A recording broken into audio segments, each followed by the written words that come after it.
Hello everyone. So welcome to the second session of Environment and Ecology in our September month current affairs.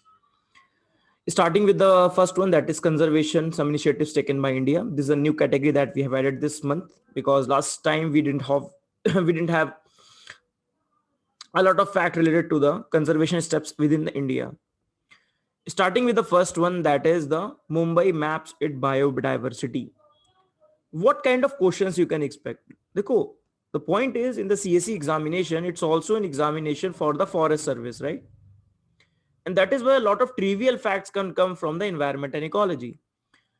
But that is also true that if you're preparing for only CSE, not for forest services, you can avoid those trivial details. But a lot of you also prepare for the forest services, and hence the more trivial details you need to go in the environment and ecology as compared to the science and tech, let's say, or as compared to the economy, let's say. So there just work on the foundational things and the big picture thing. But some of the things that you need to do, environment and ecology, you need to go into bit trivial details. Let's come to it, because we have seen previously some questions have been asked. Questions have been asked in agriculture, for example. So that's why we have to be very cautious when we deal with the environment and ecology, because some questions are coming from very trivial aspects. Again, just to reiterate, it's a relative exam. So if majority of the students are unfamiliar with the topic, then don't worry, you don't have to go too much into deep of it, right? As well, let's start. So the question is, the topic is Mumbai maps its biodiversity. So a biodiversity map of Mumbai has been created with the help of Rohan Chakrabarti, popularly known for his work named Green Humor. So nothing specific with respect to that. So it's a first of its kind attempt to visually empower Mumbai citizens. So Mumbai citizens can see how much biodiversity we have and how much we are bound to lose if we carry on the way we do. So what are things included? Wildlife hotspot, mangrove forest, urban green spaces, over 90 species that can be spotted in the cities. So the people can become more green aware, right? Especially in the context of the onslaught of the development, or onslaught, I should say, of the growth and climate change, right? So it will serve as a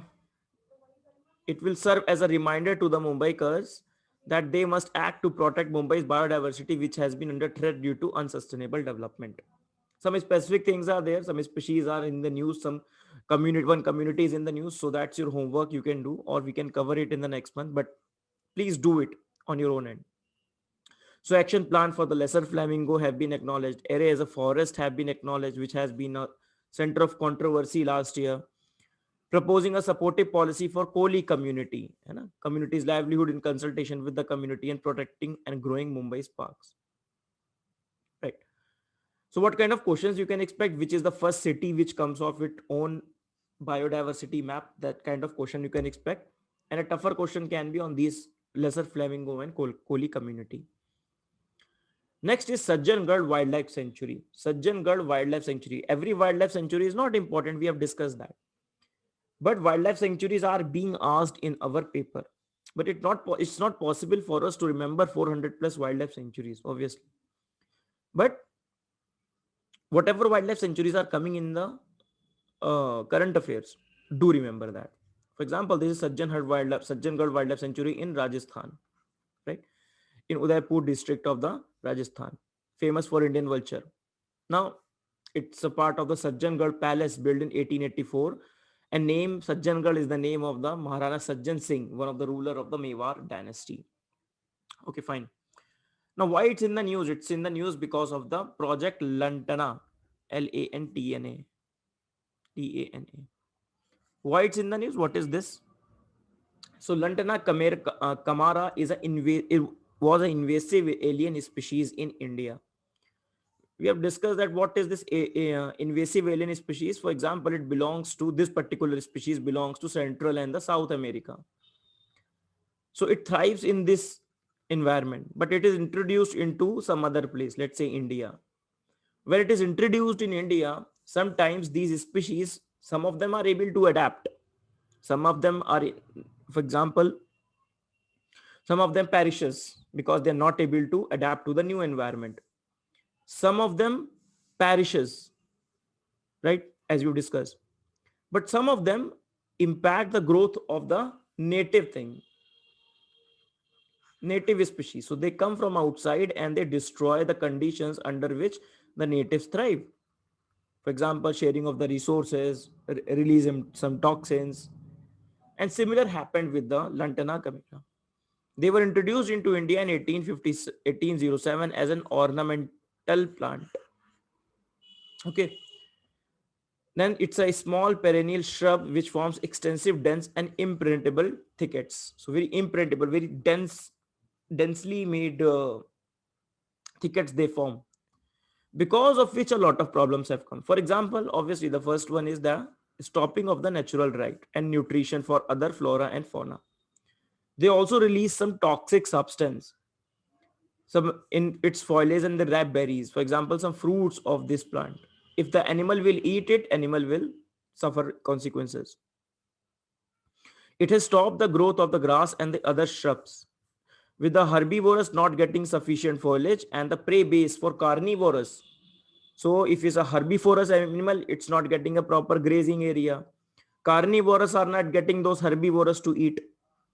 So it will destroy, to slowly destroying the whole ecological base, or ecological disturbance was taking place. And that is why they have finally decided that this wind will go out.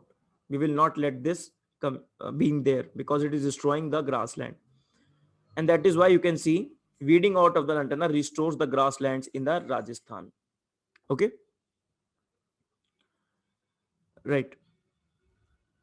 Next is, so this is important. What type of question you can expect? First of all, you can expect direct question. You can expect what is Lantana camara. Is it's in the news? It's a medicinal plant. It is this. It is that.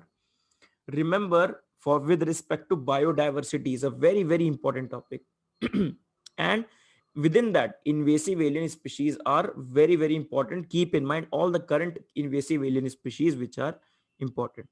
From the main perspective also, you can be asked the question on the threat to biodiversity and what type of threat are being caused because of the invasive alien species. You can expect such questions. Next question, next is NGT brings strict condition for commercial use of the groundwater. Now groundwater, basically in India groundwater situation is getting poor after poor. The majorly groundwater is being extracted for the irrigation purpose. Around 90% of the water is there for the irrigation purpose, and rest for the domestic and the industrial thing. You must have read groundwater problem is a consequence of many things. For example, policy making. They have given the free electricity to get the pump, subsidy for the pumps to extract as much groundwater as possible. The green revolution was based upon this exploitation only. So when in the Punjab and the Haryana region, you can see majority of the overexploited units are concentrated in the Punjab, Haryana, Delhi, Western UP. Majorly the areas of the green revolution. So they have extracted a lot of groundwater to make the food. We have not developed very extensive systems of canal or the other ways of irrigation. So because of which a lot of groundwater extractions have taken place in India, right? So India uses most of the groundwater, extracting around 253 billion cubic meter per year. This is approximately 25% of the global groundwater extraction. Out of the assessed units, 17 have been overexploited, 5 critical, 14 semi-critical. These are data will help you in your mains, not in the prelims. In the prelims, such facts are important. That irrigation 90%, globally we exploit 25%. And within the irrigation only, 85 to 87.686% of the groundwater wells are owned by marginal, small and semi-medium farmer owning land up to 4 hectare. So small farmers are using it. Why? Because they don't have any other means, because to them the supplies, the canals are not connected. These are the problems. And the majorly overexploited areas can be found in the north and some areas in the south. Chaliye. Now NGT, it's in the news because NGT, one of the 2018 Central Groundwater Authority has brought some guidelines, And NGT has said, no, these guidelines are not sufficient enough. No, they are not sufficient to prevent the extraction of the water. They are a bit lax, they are a bit vague, and it will lead to more and more exploitation. It will not stop the exploitation, or the guidelines will be check this exploitation. So NGT has been very critical of the government that the guidelines that you have framed, especially the commercial use of the groundwater, has not been adequate, right? In that response, CGWA has also released its own revised guideline in 2020, September 2020.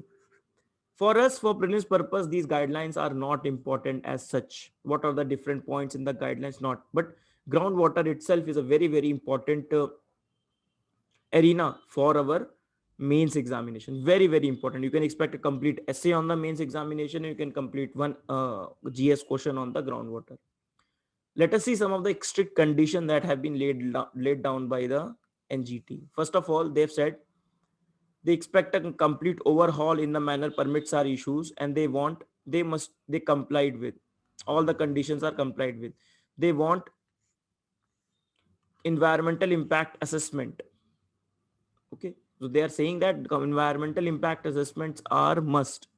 They say that overexploited critical and semi-critical units there must be a water mapping. So data must be there on the basis of which some steps can be taken. One of the major problem with the groundwater in India is that we don't have the complete water mapping, aquifer mapping. And that is one of the critical areas, lack of data on basis on which the decisions can be made on sustainably. That's the idea. Again, you don't have to remember the strict guidelines of the NGT as well. In the mains, you have to mention a few keywords. That's all. In the prelims, the question can be from the groundwater can be a bit factual. 90%, 10%, how much within the farmers who are using it more, like that. Next is a national transit pass system. National transit pass system. Now, from the name itself, it's not very clear. Transit of what? So that is why this becomes important for prelims. Now it is a transit, you can see under Ministry of Environment and Forest and Climate Change, National Transit Pass System, National Portal for Interstate and Intrastate Movement of Timber, Bamboo and other forest produce. The idea is very easy. That different states have different regulation with respect to passing of the timber. For example, Maharashtra has a different rules. For example, they exempt let's say one species. They say you cannot transit this species because it is vulnerable, let us say. Gujarat does not have that restriction, but they have to transit from, let's say, Gujarat to the next state. Let's say they have to go to Karnataka. They have to pass through Maharashtra. So because of which a lot of licenses, trading permits, transit permits have to be taken. And this creates a lot of rent seeking attitude, lack of ease of doing business, and a lot of problems. A lot of transit time as well. है because every time they have to showcase their by yahan se you have to take transit permit from Maharashtra, from Gujarat, from Telangana, everywhere, Karnataka, you have to take these transit permits. Now, finally, central government decided, no, we will make one country, one transit pass system, that kind of thing. So it will be a national portal. You have to register here it once. First time you get the time is starting time it will take to get all the transit pass. But once you get a transit pass, then you are done. Okay. So once you get the transit pass, then not an issue.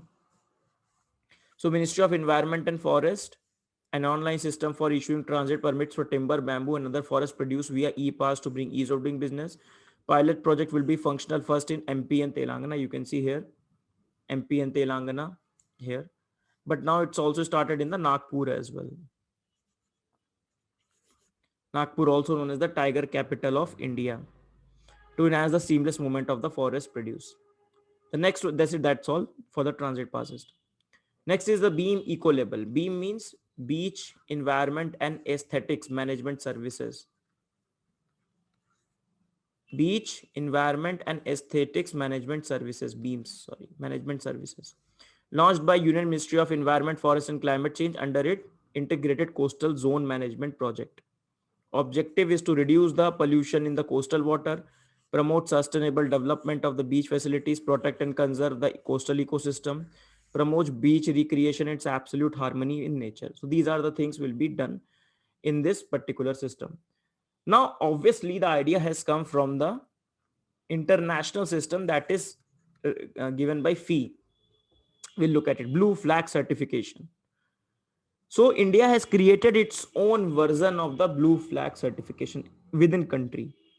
Okay, so for lots is own tag beams for the clean beaches. So if you are a clean beach, we will give you beams, and then we can apply it to recognize from FEE. The point is why they want to get it recognized. First of all, obviously the point is reducing the pollution at its end, reducing the pollution, conserving and all these things. More importantly, it's also about ecotourism.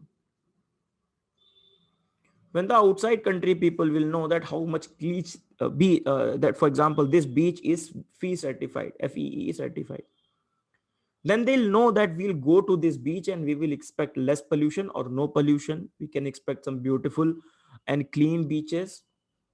So that is the idea. So that's why Indian government wants certification from the FEE, and for internal purposes they have created this beams eco label. Take shall.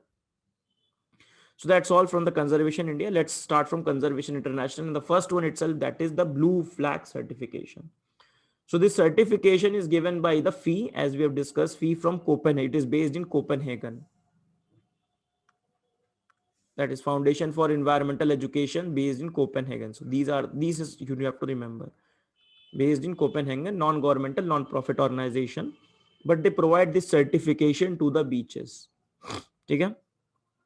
So they set up some standards that you have to be, for example, criteria for getting the certification: be plastic and pollution free, equipped with waste management, ensured safety of the visitor, bathing showers with clean water, cafeteria, this and this. So sustainably, basically the idea is to promote eco-tourism. It started in France in 1985, in Europe, not important. Promote sustainable development in the beaches. Tick. So blue flag is a certification issued by them. The first in the Asia was the Chandrabhaga beach. So this is the fact that you have to remember. So it's a certification that can be obtained by a beach, marina, or a sustainable boating tourism operator, serve as an eco label. It known as the indication of high environmental and quality standards. And in India, India is seeking it for 8. Let's say these one. Don't have to remember their name, but just see these ones. Hai na? So Shiv Rajpur, Gogra, Kappad, Rushikonda, Golden Beach, Radhanagar, Kasargod, Pudubidri, Karnataka. So these are the places where the 8 eco beaches will be. India wants to seek FEE certification for these one. Okay? Next is Fridays for Future. On the Twitter also, this handle is very critical. So very famous. So Fridays for Future is basically a student movement. A student movement for climate change led by Greta Thunberg began a strike in Sweden in 2018. This has become very famous. On Fridays, they get this placard and they urge the leaders of the world to take the concrete steps towards the climate change. Not only talks, but the concrete solutions. So it is an international movement of the school students who take time off from their classes to participate in demonstration to demand action to prevent the further global warming. So that's all for Conservation International. Let us discuss energy in India, and with which we'll wrap the session. The first is the coal gasification and liquefaction.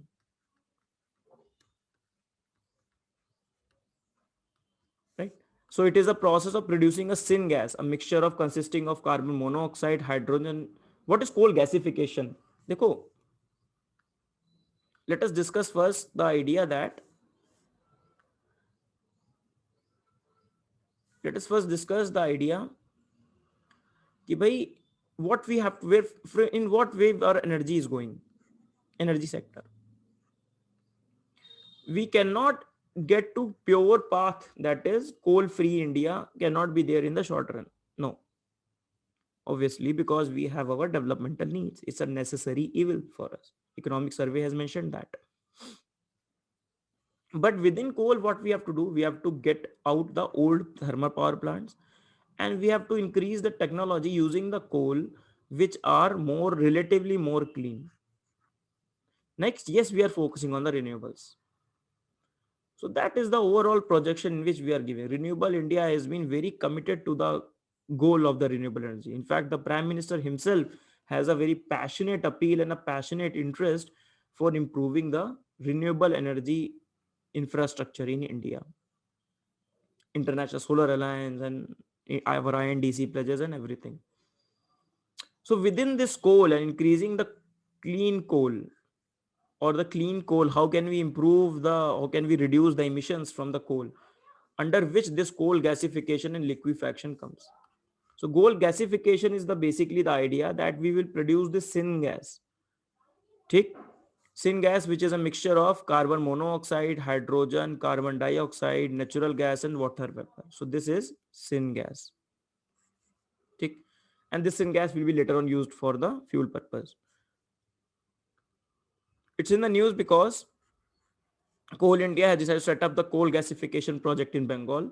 Also, under the Atmanirbhar Bharat, the government had decided under the coal gasification liquefaction, if you go into it, if you want to extract energy from coal gasification liquefaction, not from the burning of the coal and the thermal power plant, you will be incentivized through rebate in the revenue share. So they have to share some revenue with the government, and the government will say, okay, we'll give you concessions if you do this path. Okay. And India ultimately wants to be a gas based economy because gas is a relatively more cleaner fuel as compared to the coal. So for encouraging the use of the clean source of fuel, government has provided a concession of 20% on the revenue share for coal used for gasification. It will boost the production of the synthetic natural gas, energy, fuel, urea for fertilizer, and benefit production of other chemicals. Pros is transportation is cheaper, greater efficiency than conventional coal burning because it is effectively use the gases twice. You know? Then more water intensive form of the energy production concerns what it is more water intensive, and the problem can be led to the some problems that are associated, that is water contamination, land subsidence. If you're extracting the coal, if you're putting a lot of, how you basically get this coal gasification. So this is coal seam. You enter a lot water and the gas is released and the gas is captured, right? Then the idea, what is coal liquefaction? So liquefaction is the idea that converting the coal into liquid hydrocarbons, right? It involves the gasification of the coal. So first it is converted into a syngas, then syngas is converted into the liquid in the presence of some catalyst, that is cobalt or iron based catalyst. Under the high pressure and temperature, it is converted into liquid, right? So this is the idea of the coal liquefaction. The coal gasification and the coal liquefactions are the idea that we have to move towards more cleaner fuel. Last year also we read about this thing. Last year also the first power plant that was created, that is the Talcher fertilizer plant. It is India's first coal gasification based fertilizer plant. Okay, so this thing also one thing you remember. The last fact of the day, that is green term ahead market. Very easy idea is very easy, just understand this. For example, you are producing renewable energy. Till now, if you want to sell it for big amount, you have to enter into long purchase agreements with the buyer. Long purchase agreements, long term purchase agreements. Okay? But now they have given, no, you don't have to go into this. That's also available. But in the short term also you can sell, just like the energy exchanges, trading exchanges.